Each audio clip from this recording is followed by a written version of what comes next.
I want to get started with President Trump's decision here to delay tariffs on imported cars into the U.S. from Europe and Japan and other places. Just seeing how these supply chains are spread out globally, does this in any way affect any of your members here in China? Thank you very much for your question. Good morning. So actually we are releasing and launching today our business confidence survey, which was done in January this year. So actually that was before the surge in tariff. But already at that time, you are very right, 25% of our members reported that they were affected by the tariff because they were producing goods exported to the US. So there is an impact.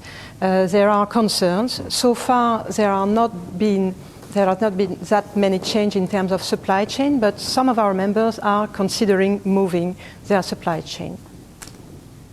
Are they considering or have they moved it? If they're moving it, where are they moving it to? And do you think that continues with or without a trade deal?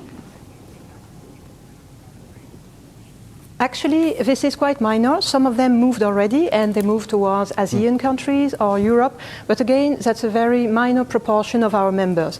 So will that go on? Actually, the analysis that we have currently is that this may not continue. What we see is that trade tensions are here to stay, and we see rather our members being more present in China, which is why we call for reform right now in China, because the challenge for us is to be able to operate on the long run in China.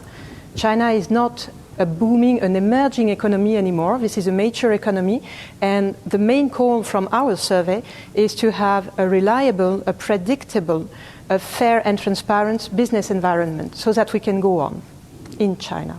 So Charlotte, you know, everyone's been talking about competitive neutrality in China. In terms of the barriers some of your members still face, have we seen any improvements on that front in terms of making a more level playing field for EU businesses?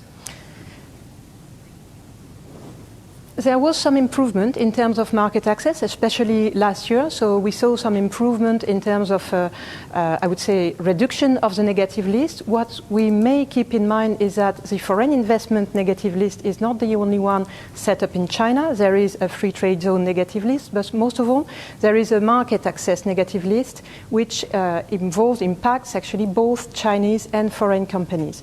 And when asked about this, our members answer for 9% that opening were significant. So it's a very minor proportion considering that opening is significant. We are still facing a predominance of state-owned enterprise in China. So we believe there is still quite some path to go in terms of achieving the competitive neutrality. Good news being that Chinese authorities are now committed to this. So we are going to push in that sense. I'm just wondering, with the latest when it comes to the U.S. barring Huawei, how does Europe react to that? Does that force Europe and some of your members to choose sides between the U.S. and China now? We don't want to choose sides. That's not the role, especially that's not the role of the European Chamber. We represent our members. Those are 1,600 companies throughout China. So our main point here is to say, and we restate it again, that trade war is not the appropriate tool to manage what we are seeing currently in China. We believe that dialogue is the best way to handle this, and actually that's something that goes through various ways. It starts with China. China has to reform itself because of China, because of the domestic market. So that's good for foreign companies, but most of all, that's good for China. But then, as you know, we are also engaged in discussion in terms of EU-China, and that's typically what we are doing in terms of comprehensive agreement on investment, which should conclude by the end of 2020. So we are accelerating the negotiation in that respect, and we want to go further.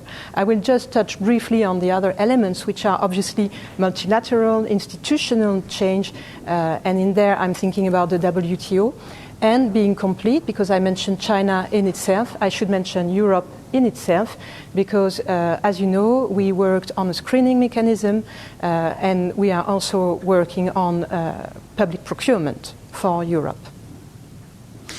There's a new foreign investment law in China. The reason I bring that up is you mentioned that parallel to that, you have negotiations ongoing as well for EU-China.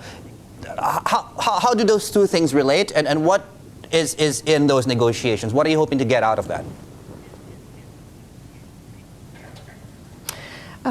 Just one word maybe on the foreign investment law. So that's a law that was quite rushed actually. So we believe there is still enormously actually to clarify. So we are waiting for the implementation measures. The law in itself keeps a distinction between foreign invested companies and Chinese companies. So that's something we insisted on removal, and that was not satisfied. We can understand the reason behind, but for us, this is the ground for discrimination. So in terms of comprehensive agreement on investment, obviously the idea is notably to address this kind of discrimination, to clarify, to give transparency actually in what could be invested in Europe and in China, by setting criteria that would be transparent and predictable. Let me just touch briefly on another point. One element that our members report, beside the regulation that we would like to see evolving, is most of all the implementation and enforcement of regulation. So again, what we are asking for is clarification, reliability, transparency, fairness. And comprehensive agreement on investment is also a way to achieve this.